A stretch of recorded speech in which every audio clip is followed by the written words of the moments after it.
Are you ready to stop shrinking to fit into someone else's version of success? Welcome to Illuminate Your Worth, the podcast that helps you remember who you are and reclaim your light. Hosted by transformation facilitator Heather Stewart, this is your space for soulful conversations, coaching insights, and reminders that you're not here to settle. You're here to shine. Now let's dive in. Let's dive in. Hello, my friend. I hope you're having a fabulous day. I'm feeling extra excited today because I just came back from vacation. You're like, Heather, but I was listening to you like every week. I'm like, yes, I know. It's the magic of technology. I am Heather, and I am your transformation guide, transformation facilitator. This is Illuminate Your Worth. We are on the Inspired Choices Network, and today, and I didn't even plan this, we're talking about you have nothing to prove. And I'm going to get you to stay with me because it was an epic journey. And I want to start by saying, the pressure that we have on ourselves to prove something to someone feels like an epidemic, doesn't it? I mean, it feels like we are constantly have this voice, and I just had a conversation with a colleague yesterday who I respect and admire and has taught me so many things. And she she has that same pressure, that feeling of pressure that she's not doing things right. She's not doing enough. She's not doing enough. I'm like, wow. So I was watching it thinking, wow, I do that to myself too sometimes. So here is your permission slip to stop performing because you think that's how you're going to be worthy, because you are already worthy for being here, being alive, breathing. You are already worthy and you have nothing to prove. But I know where it comes from. It comes from so many places. And it's sneaky sometimes. It is sneaky sometimes. So so for the past 3 weeks, really, I was in England. And I can remember when I was in my 30s, the father of one of my friends accused me of being an overachiever. And I thought, what are you talking about? I'm just doing the things that I'm supposed to do. But on reflection, he was right. You know, he was a wise man. And I see it coming out in myself every now and then. And I'll say to people, well, I'm not doing it to prove anything. I just want to go see if I can do it. To some degree, this is true. But also, that's almost like making an excuse for pushing through things when sometimes we would be better off to stop. So I was in England for 3 weeks, and if you listened to, I think it was last year, so it was pre-Illuminate Your Worth. It was when I was on the Back to Me podcast. Last year, I walked 96 miles in Scotland, the West Highland Way, and I walked it with a friend of mine. And it was beautiful and awesome, and I loved it. And it had challenges. But for some reason, this particular trip, and it was only, 10 more miles.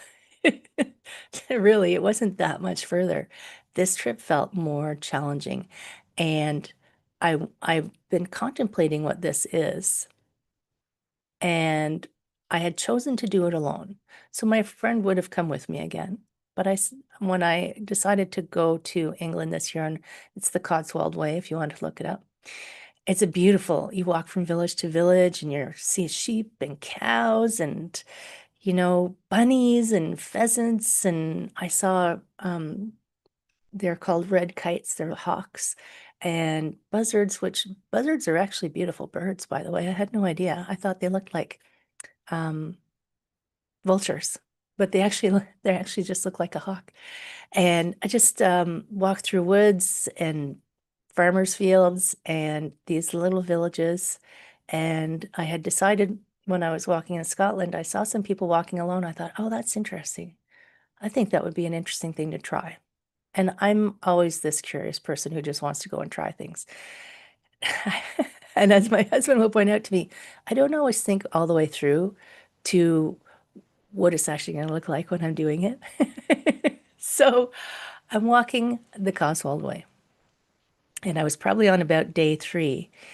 And I got to the end of day 3, and there were a couple of long days, and I had this, oh my God, I don't think I don't know if I can do it. I don't know if I can make it. My feet are hurting me. My toenails are already bruised. I'm going to lose 3 toenails from this epic adventure. And I was sitting in my B&B with this kind of inner conflict going on. But what would people say? There's that, what would people say if I didn't do it and I just stopped voice in my head. And there's a, of course you can do it because you're a badass voice in my head. And then there was the Heather, what are you trying to prove voice in my head. And all of these voices are, mixing around. And I was just sitting and letting all these thoughts flow through. And the approach that I took was, because, people are like, oh, walking is healthy. Walking is hard. Walking can be really hard when we're used to walking on pavement, flat surfaces, all these uneven surfaces, and in the Cotswolds. In Scotland, they're nice, gentle rolling hills. Yes, there's lots of uphill and long downhill, but they're gentle. In the Cotswolds, it's up, down. I was walking up and down ski hills, and you don't do the back and forth. You just go straight up the Black Diamond and then straight down the Black Diamond. One of the B&B owners said, it's not the hills, it's that all the villages are in valleys. I was like, what? Then he laughed.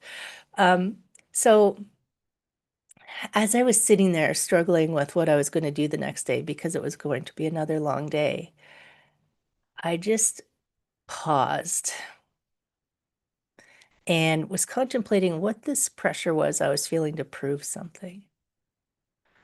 What was making me feel like where did that come from?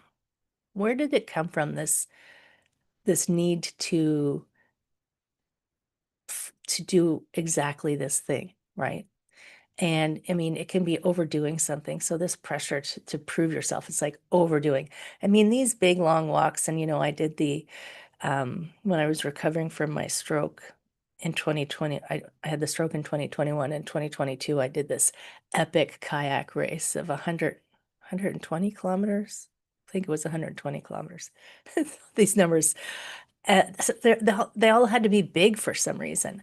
And it can start when you're a child and you're trying to, get attention. Think about the things when we're kids, we want to ensure our safety and security and that they'll still feed us and look after us.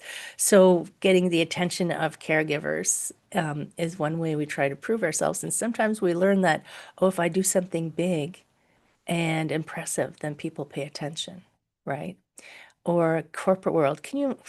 I was in the corporate world for a long time, my friend. It is a place where you are always under pressure to perform. We need to grow this stock price. We need to push our sales. We need, it's like Tim the Tool Man, more power, right? And we do have this interesting culture where we recognize achievements, and the bigger your achievement, the more attention that you get. Whoa, right? Think about the even like Instagram, social media influencers, Instagram influencers, people who have done big things, get interviewed, get attention, get media, even if their big thing isn't something that you're all that impressed with, they seem to be splashed all over. And proving that you are worthy of something. So think about perfectionism.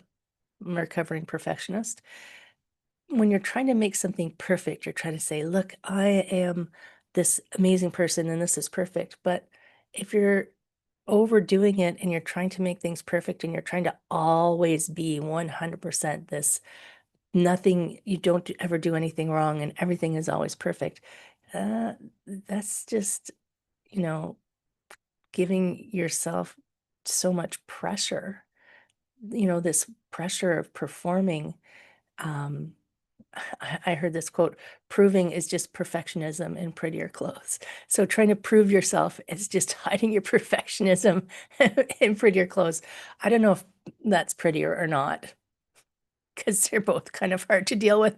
But this feeling that I had as I sat there that night of physically, I was really tired and my feet were killing me. And I was, I had physio tape. Thank goodness I have a background in healthcare and I could like tape my feet up and get figured all out. But I was sitting there thinking, well, what would happen if I didn't walk tomorrow? And you can play it out and you can play out the worst case scenario. You can play out the best case scenario. You can play out the most likely scenario. And I said, okay, so no one's going to die if I don't walk tomorrow. Okay, that's good. Check. And people probably won't really care whether I walk tomorrow or not. The people, the they out there in the world that you worry about judging you. Oh my God, they're going to judge me. They're not even paying attention. And if they are, who cares? You are here to live your life, not their life, right? So I was having this whole, I was coaching myself. This is what I was doing. I was coaching myself. I was like, Heather, come on, let's be serious. Like, what would actually happen? And my husband, my fabulous husband, who was actually in Poland, he was visiting Auschwitz at the time because he's not a long distance walker. And we were messaging back and forth. He goes, well, just take a taxi. Because the villages in the grand scheme weren't that far apart. He said, just or take a bus. Like, who cares? I was like, he's so good at just perspective, just putting it out there. Like, who cares? I thought, he's right. So the next day, I looked at my route. I looked at how long, I think it was going to be 20 kilometers. I can't convert that to miles off the top of my head. Sorry. It's probably like 10 or something kilometers. Maybe it's 8, 9, 10. I can't remember. But I decided that I didn't have to prove anything. I decided that when I woke up in the morning, I was 12 miles. Thanks, Danielle. My angel in the background, 12 miles. I needed to walk 12 miles the next day if you're a miles person. Up and down, up and down, up and down, up and down. You can go to my Instagram if you want. Heather Stewart Coaching Instagram, because I every day was posting a reel of my my walk that day. You can see me walking through the woods and sheeps and cows. But I decided to give myself permission to be intentional and make a decision for my best good in the moment. So when I'm tired and exhausted and in pain the night before, it wasn't the best time to make that kind of decision, right? Because I would have pulled the plug entirely. I said, okay, go to sleep, get a good night's sleep, you know, take an aspirin. I call it vitamin I, vitamin ibuprofen. And take your vitamins and do your meditation because I have my daily meditation. And then in the morning, you can decide what you want to do. And that's your decision in the moment, right? That's your decision in the moment. Not catastrophizing, not all the what ifing. It's like, what is going on right this moment? And what do I feel like is right for me in that moment, right? So that is what I did. I went to bed, had a good night's sleep, got up in the morning and did my meditation. And then I will tell you what happened after the break because I don't want you, I want you to stay. This is like remember that show Cliffhanger that used to be on? I think it was like the 70s because I wasn't very old. I loved that show Cliffhanger. It was like every episode ended with a, oh my God, what's going to happen? I got to watch next week. They totally did it on purpose. I mean, come on. So I will tell you after the break what happened when I took that approach of stopping to prove what I needed to prove and instead stepping into what is the right thing for me right now. And stay tuned. And by the way, if you're hanging out live, come over to the chat room and let's have a chat. You can come in and have a chat with me and Danielle. My friends, I am Heather. This is Illuminate Your Worth. We're on Inspired Choices, and we'll be back in a moment. What if your too much was actually your superpower? On Illuminate Your Worth, Heather Stewart guides you back to your truth with coaching, mindset shifts, and powerful conversations designed to light up every corner of your life, from career and creativity to wellness and worth. Tune in weekly and discover how to stop surviving and start thriving on your own terms. Listen to Illuminate Your Worth with Heather Stewart on the Inspired Choices Network and wherever you get your podcasts.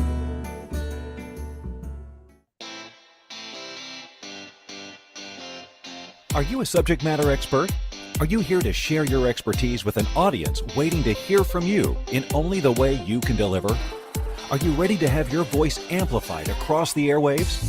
Inspired Choices Network has a global radio platform streaming to millions of people across the world. Professionally produced and supported by an accomplished team every step of the way, you can broadcast from anywhere in the world, knowing your voice matters, and we ensure it is delivered with ease and efficiency. Eager to hear your message, the world awaits. Contact us today to become an Inspired Choices Network radio host. Email become a host at inspiredchoicesnetwork.com. You're listening to Illuminate Your Worth with Heather Stewart. Want to connect live during the show? Join the studio audience in the chat room at inspiredchoicesnetwork.com. You can also send questions or coaching requests to info@heatherstewart.coach. Let's get back to today's episode and your path to a thriving life. The path is your path to your thriving life. I was having this conversation yesterday with a client. By the way, I have a new thing for my friend out here, you listening. Something that I used to teach as a workshop. I had this inspiration don't worry, I'll tell you the story. I had this inspiration while I was walking. So I basically spent 2 weeks by myself walking alone.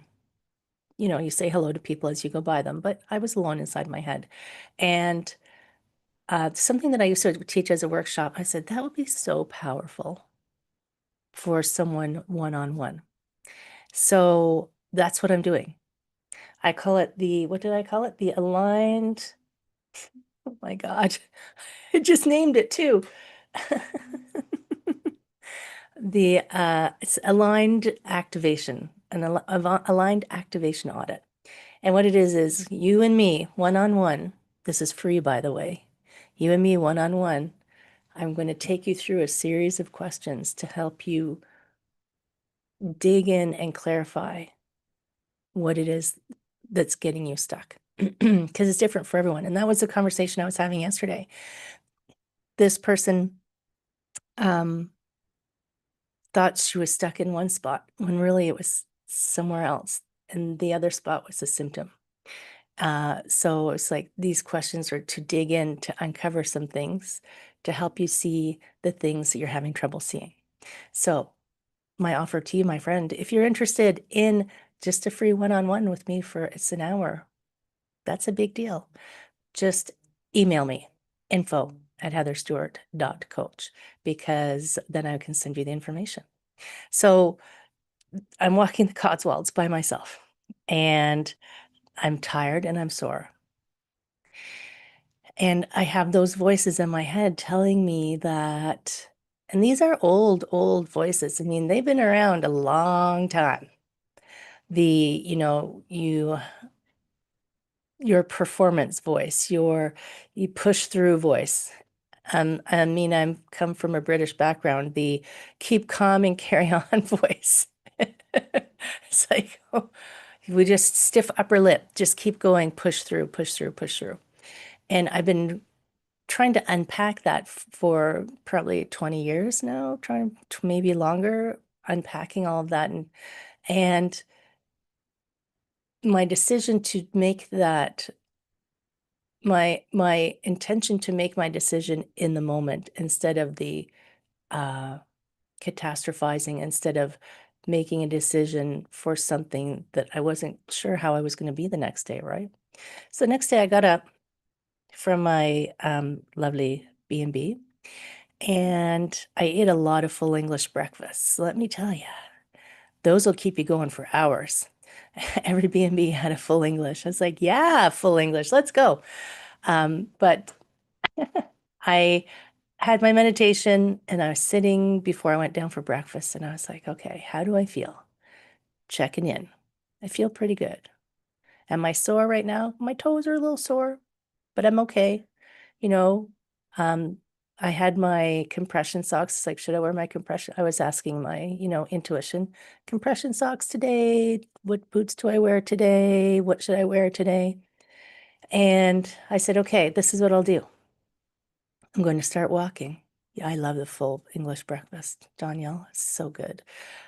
This is what I'm going to do. I'm going to start walking because I feel like I still want, I mean, part of it was I wanted to see the countryside. I wanted to see the area. I wanted to talk. I talked to the cows and the sheep and the horses. Yes, I did. Uh, because that's what I do. I talk to the animals, saw the bunnies, talked to the bunnies, and I decided, okay, I'm going to walk. But the stipulation was walk. I decided I was going to walk until I felt like I shouldn't walk anymore. And that requires you to pay attention, right? That requires you to have an awareness of not just a habitual reaction. Like I could have just shut everything off and pushed through and said, I'm going to keep walking. I don't care. I'm just going to, and I did when I ran my first marathon way, way back. Um, I I joke with people like when I crossed the finish line, I looked like Terry Fox, if anybody knows who Terry Fox is. So Terry Fox, he ran across the country to raise money for cancer because he'd lost a leg. So he had this kind of loping gait because he had an artificial leg. So when I was finished my first marathon, I couldn't run. A walker could have passed me, but I dragged myself across the finish line because you have to finish the race. You can't just stop. I'm very different now. If I was in that state now, I would say, no, I'm not running across the finish line. Are you kidding me? But I decided to walk that day. And I walked and walked, and I got to about 10 kilometers and I sat on a bench. I also made a new rule. Every time I saw a bench with a good view, I was going to sit on it and just look at the view and actually enjoy where I was. So I decided to slow down a lot to about half of my regular speed. I decided I would only walk until I felt like I should stop walking for my best good and that I was going to rest along the way. And it's so interesting when I made that switch because it shifted my whole trip.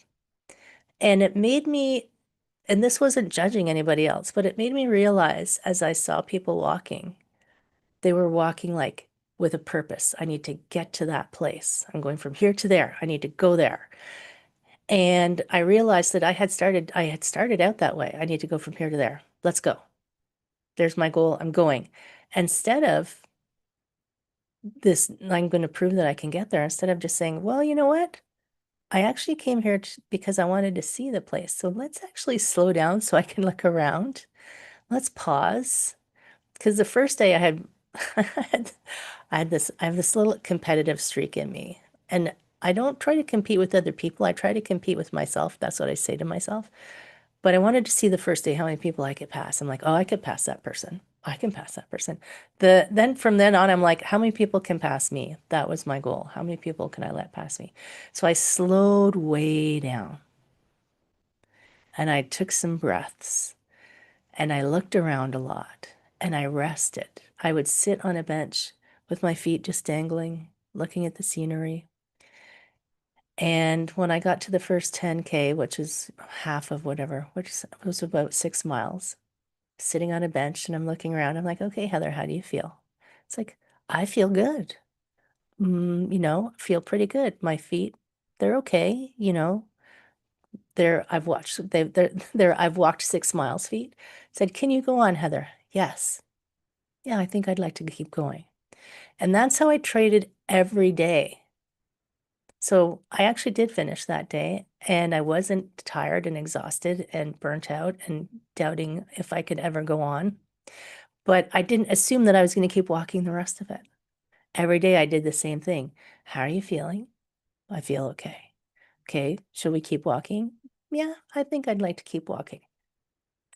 So this shift for me it gave me that permission to be okay regardless of what the decision I made was. And I would look ahead on the trail, so I knew where exit points were, because sometimes you're not near anything. But because I was walking village to village, there's a lot. I mean, roads aren't that far away. England is quite small compared to Canada. I mean, I think you can fit 5 Englands inside of Ontario, the province I live in. So, but it's beautiful. And they don't have, like here, if you're walking a distance, you can go miles without seeing civilization. There, you're pretty close to everything. So I could, if I chose to, walk out to a road because there's footpaths everywhere and, hitch a ride or call a cab or an Uber. They have Uber there. And I thought, okay, so I would know where there were exit points if I needed an exit point. But by taking this shift and instead of trying to prove that I could get somewhere and prove that I could walk, prove that, like, who am I trying to prove I'm a badass to? I don't know, myself. Am I trying to prove that I'm worthy of love by doing all of this? That's an interesting question to ask yourself. Like, if you took away the need to prove yourself, who would you be? Hmm, that's interesting, isn't it? Instead of fighting for something that you think will cause other people to appreciate you, the people pleasing is also one of the ways that this proving shows up. Like you have to prove yourself. So every time you're doing something that's looking for approval instead of alignment with what is good for you. So if I had kept walking in my mind, I was getting the approval of the people who know me, right? I was getting the approval of, oh, look, there's Heather. Yep, she walked it. Good for her. Yep, we approve. Stamp. You know, people hold up your scorecard, 10, 10, 10. But what does that get you in life? I don't know. I don't have a wall of medals for everything that I've proven to anybody. And what would that get me anyway? But people pleasing is so subtle, so subtle. And when you can shift out of that and say, who am I trying to prove this to? Am I trying to prove it? Am I trying to prove myself to somebody out there so they can tell me that I'm worthy? Am I trying to prove to myself by using other people's approval? Every time you put your evaluation of worth to someone else, that kind of shrinks who you are, right? I mean, it doesn't really, because you can't shrink, but it shrinks your feeling of who you are. If you are spending all of your time trying to get the approval of someone else, that's almost in effect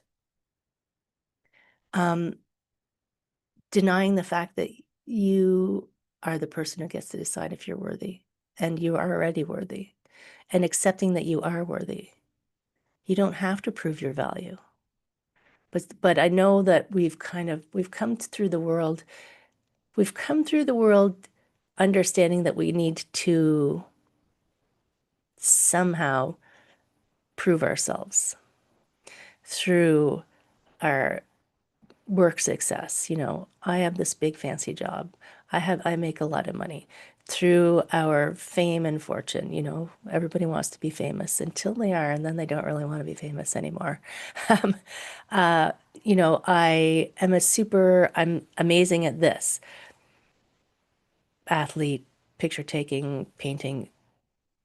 Now, that need, if that need is coming from, I have multiple thoughts going on in my head. That's what the pausing is. Because I am a painter, it's like I paint for me.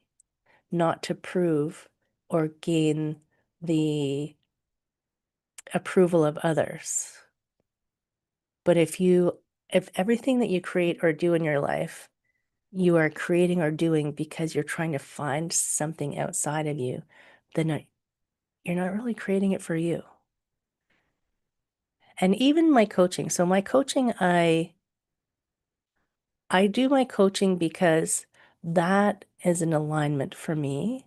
And I feel like I'm not trying to prove anything. I'm trying to help other people recognize that they don't have to prove anything. Trying to help other people recognize that they have value, they have worth, and if they're struggling, perhaps the thing that they're trying to prove to the world that they are really good at isn't really the thing that they are aligned with to be doing. Maybe it is, and they need to prove to themselves that they're good enough. Think about imposter syndrome. Think about all the famous people you know. Most of them have imposter syndrome. The I can't believe that they take me seriously. The I'm not really good enough, but everybody thinks I'm amazing kind of voice in your head, right? So don't worry, we got this. Don't worry, we got this. Then once you see it and you can see it how it shows up in your life, then you can start changing and having that same shift that I did, where you give yourself a different way to approach it. So we're going to go on to a break.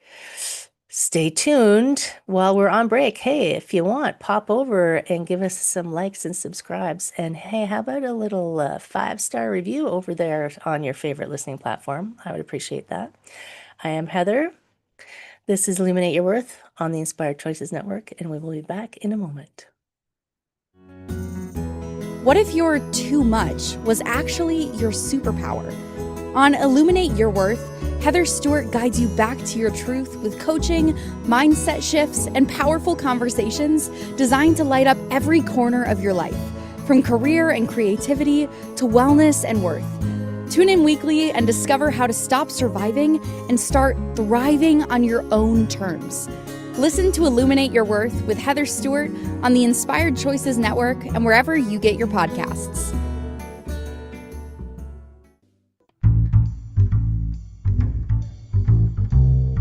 How wonderful would it be to carry your favorite Inspired Choices Network host with you throughout your day? Well, now you can. Inspired Choices Network now has its very own mobile app. Our free app offers live streaming shows, along with thousands of podcasts and TV episodes. Our shows cover a wide variety of topics. Whether you're waking up with us, carrying us through the day, and taking us to bed with you, we're always here for you to enjoy. We're easy to find. Just search for Inspired Choices Network in the Apple App Store or Google Play Store. You're listening to Illuminate Your Worth with Heather Stewart. Want to connect live during the show? Join the studio audience in the chat room at inspiredchoicesnetwork.com. You can also send questions or coaching requests to info@heatherstewart.coach. Let's get back to today's episode and your path to a thriving life. So, proving that you are worthy. Imagine if we weren't all trying to prove that we are worthy of something. Imagine if we all actually knew that we were already worthy, and how that would shift the actions that you take in your life. How that would shift how you approach things, right? And it just came into my head while we were on the break that, I talk a lot about self-care. And it's funny that we have this idea that we have to earn our self-care. You can't go and relax unless you've proven that you've worked hard enough to go and relax. What the heck? Right? It's kind of radical. It's kind of radical to trust that you are allowed to rest when you're tired. You're allowed to rest because you want to rest. Self-care isn't the spa day. Rest isn't weak. And I can't remember what I was talking about. I'm very anti-hustle. Could have been on last week's show. I'm done with the hustle because the hustle culture is the proving culture. The hustle culture is the do it, do it, do it, do it until you drop, work till your eyeballs bleed. What? What? Who does that serve? It doesn't serve you. And if you're not, and if you, I mean, you can argue that it serves the people that you're serving, but if you are working until your eyeballs bleed and you are hustling, then it can help outside of you to a point until you suddenly your ability to manage things depletes and you are depleted. Then you can't actually do the things you want to do for everybody else. And I know we understand this logically, but we don't really live it on a regular basis. So let's talk about that. Let's talk about what are you trying to prove, right? Who are you trying to prove it to? Sometimes it's this voice in your head that you picked up somewhere as you were growing up that you're trying to prove something to. I know for many, many years, I was trying to prove something. And I won't name names of who I was trying to prove it to, but I was working my butt off trying to prove something, to prove my worthiness. And one day I went, oh, I don't need to do that for that person. That person already loves me the way I am. So what am I trying? Am I trying to get this person to love me more? What does that mean? So trusting that you're already loved.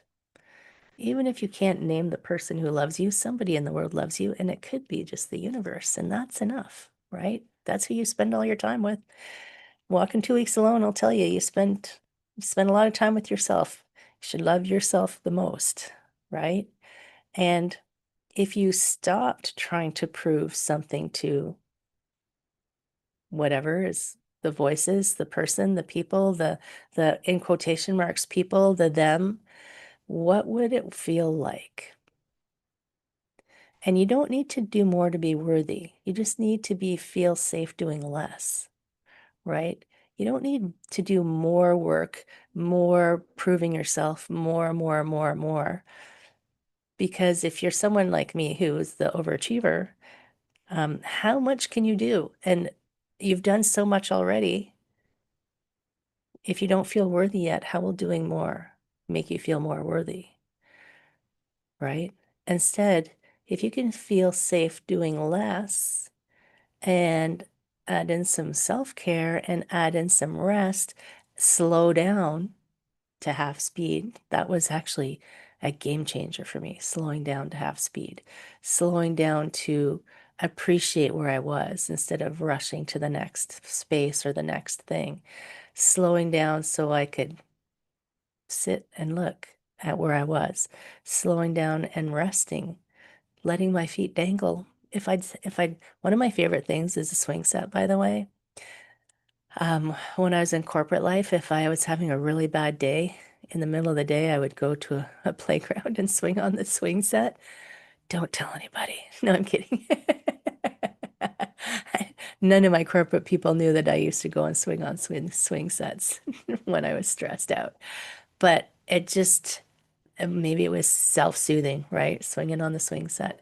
So, what would your day look like if you were doing something that felt aligned for you instead of you performing for some reason? Would you pull all-nighters to get something done? I never pulled an all-nighter in my life, more because I can't function if I don't sleep. Thankfully, I recognized that early in my life that an all-nighter wouldn't serve me.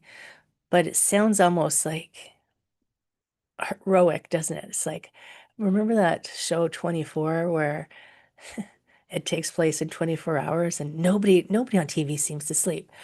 They just go and go and go and they save the day because they don't have to sleep. Well, that's bull. That's not real. People need to sleep. It's a thing.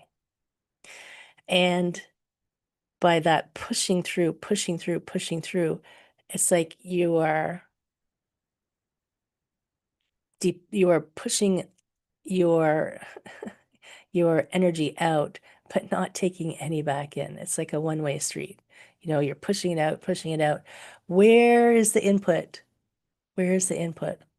And if you let yourself feel safe as you are, this is going to take some work if you're not already there, even if you are there. Because some days I feel like I'm there, and then I feel like, oh, shoot, I'm not there. Like of course, you're going to walk conversation, but feeling safe inside yourself and stopping the need to have the world validate you, right? So, because you're not here to convince anyone that you're worthy. That's not why you came down.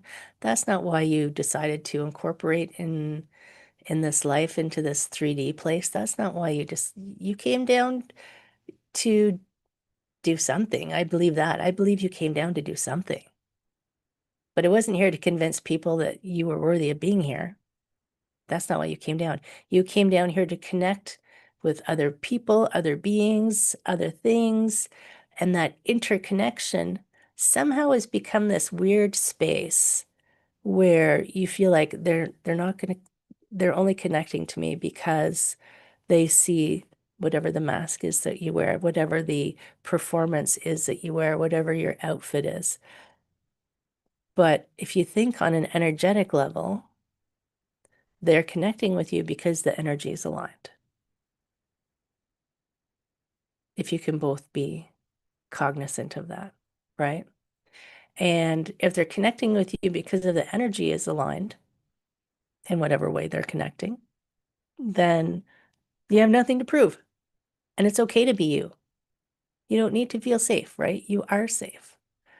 So what are you going to do with this information? That's what I'm always curious about.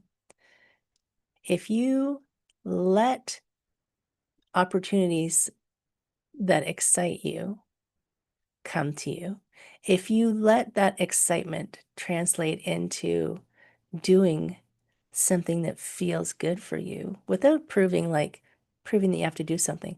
So imagine when I left my corporate career, because I was performing the way I was supposed to perform. I was a corporate executive.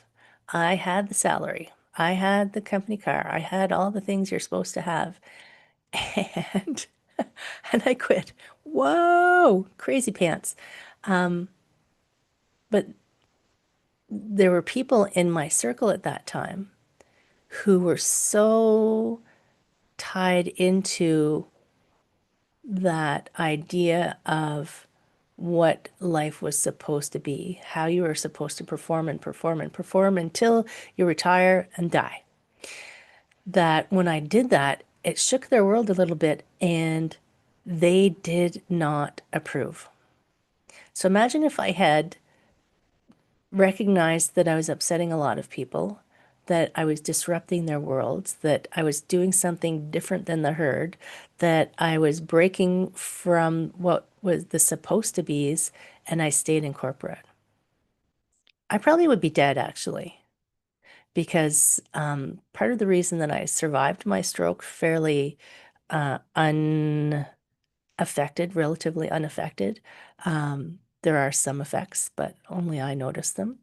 Relatively unaffected was because I was so healthy, because I had done so much work on myself, because my mind had, I believe also because my mind had shifted, because I had faith and trust in myself and in the universe. If I had stayed in corporate, I may not have survived that incident, right? Because I know I wouldn't have been as physically healthy.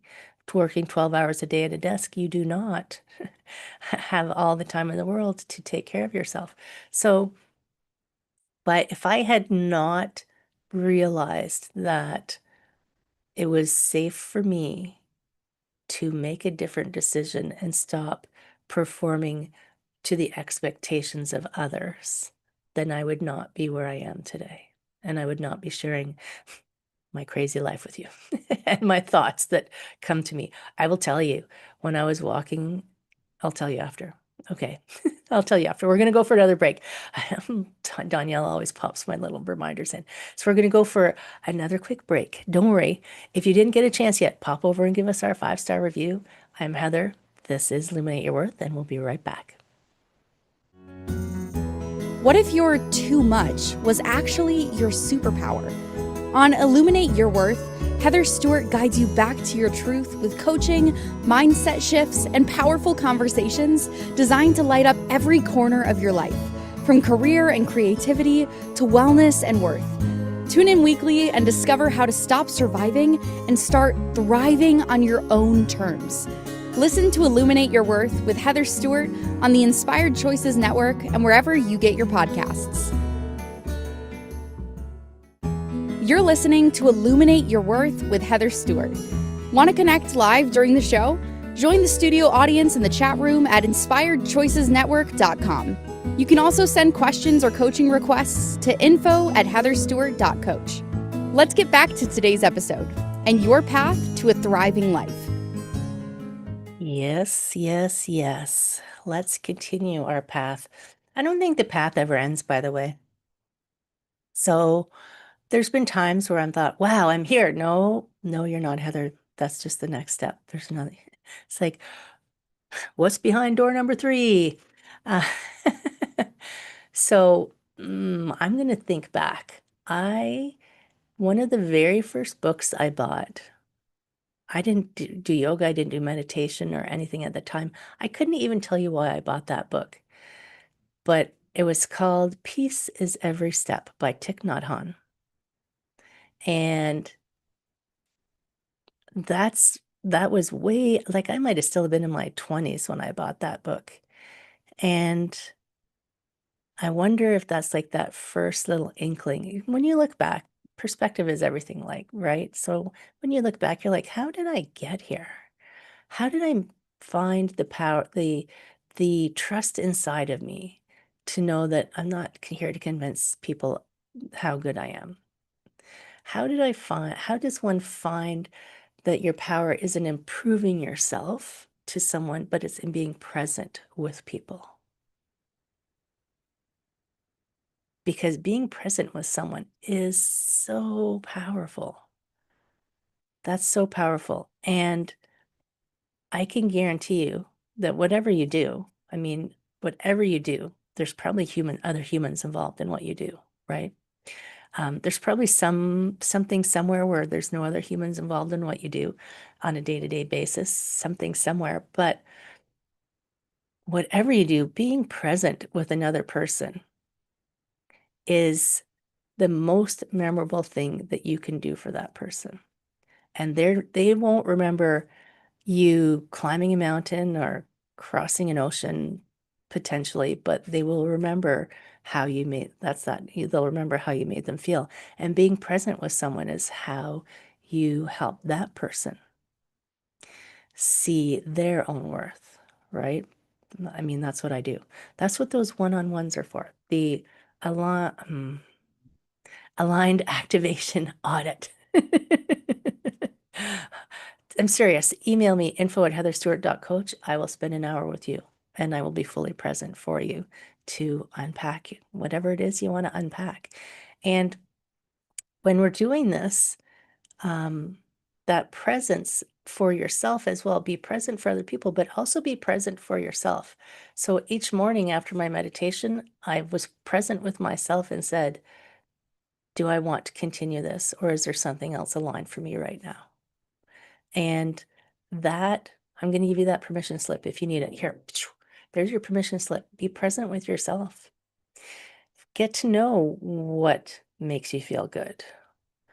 Ask yourself this question. You can write it down. It's a writer-downer. When I was in the Speakers Federation, my coach would always say, this is a writer-downer. Where are you still trying to prove something? Where in your life? Could be anywhere, right? And what would it feel like if you stopped trying to prove that? For a lot of people, it's a big exhale. your shoulders drop. You just go, oh, that would feel so great to stop trying to prove this. I mean, when I was an accountant, I know that the pressure was me on myself because I didn't feel, I mean, I was good at it, but I didn't feel like I was good enough at it. And I felt like someone was going to discover that I wasn't as good as they all thought I was, even though they kept promoting me. It's like, but I'm not really this good. But that was me trying to prove again, proving I'm worthy of this accolades that you're putting on me, instead of just saying, oh, yeah, I actually am this good, without conceit, without self-centeredness, just with acknowledgement, being present with yourself that you are actually that good. So think about this. What would it look like to show up today without needing to prove anything? What would that look like? Would it look like you being able to breathe? Would it look like you being able to drop your shoulders? Would it feel like happiness, right? Where could you choose peace over performance? Where could you choose peace? So, and I'm not saying that there aren't things in your life that are going to feel challenging. You know, challenge helps us grow, but you want aligned challenge. You want challenge that feels like it's in the right direction for you. So when I started teaching yoga, I thought, oh my goodness, are you kidding me? I'm an accountant. And what am I doing? Who am I to teach yoga? As I said to my yoga teacher, who told me that my yoga teacher was the one who actually pushed me into being a yoga teacher. She said, Heather, you're not an accountant. You're a yoga teacher. And she could see that in me. So that to say, choosing peace over performance doesn't mean taking the easy way out. It means doing the thing that is aligned with you, doing the thing that carries you forward instead of performing a circus act for somebody else that's not actually you. And then what would you want to do, like focus on or create, if you didn't need anyone's approval? What would that be? I mean, if I had needed people's approval, I wouldn't have gone and opened a yoga studio and become a yoga teacher. If I had needed people's approval, I wouldn't have become a massage therapist. If I had needed people's approval, I wouldn't have become a coach. Probably. I mean, because it's so aligned for me, I probably would have found my way there somehow, but what feels right for you? And then if you want, at the end of the day, just check in with yourself. Was there something that you did today where you think you were probably trying to prove yourself? Or did you feel the urge to prove yourself? And how did you respond to it? It's nice to kind of get that reflection, that back and forth reflection going on of being present with yourself, so you can recognize when you are in alignment with what's right for you and when you're not. It's not a one and done. It takes practice, and you're not always going to get it right. And that's okay, my friend. That's totally okay. Nobody ever gets it right all the time, including me. I won't bore you with all the details of all the mistakes I've ever made in my life, but nobody gets it right all the time. But they're not really mistakes. They're just information for me. Oh, that wasn't the right thing right there. Okay. Thank you for letting me know that. Let's go try the next thing. So you are awesome already. You don't have to prove anything to anybody. Send me an email. I would love to have a conversation with you. info@heatherstewart.coach. I am Heather. This is Illuminate Your Worth. We are on the Inspired Choices Network. We are going to be back next week, we being me and Danielle, hanging with you next week. And share this with a friend, because the more people that we can tell, the more people we can help, the more people can breathe. See you next week. Thank you for tuning into Illuminate Your Worth. Heather Stewart will be back next week to help you shift your mindset, reclaim your joy, and build a life that fits you. Catch the next episode on InspiredChoicesNetwork.com, Wednesdays at 1 p.m. Eastern, 12 p.m. Central, 11 a.m. Mountain, and 10 a.m. Pacific. Until then, take one inspired step today.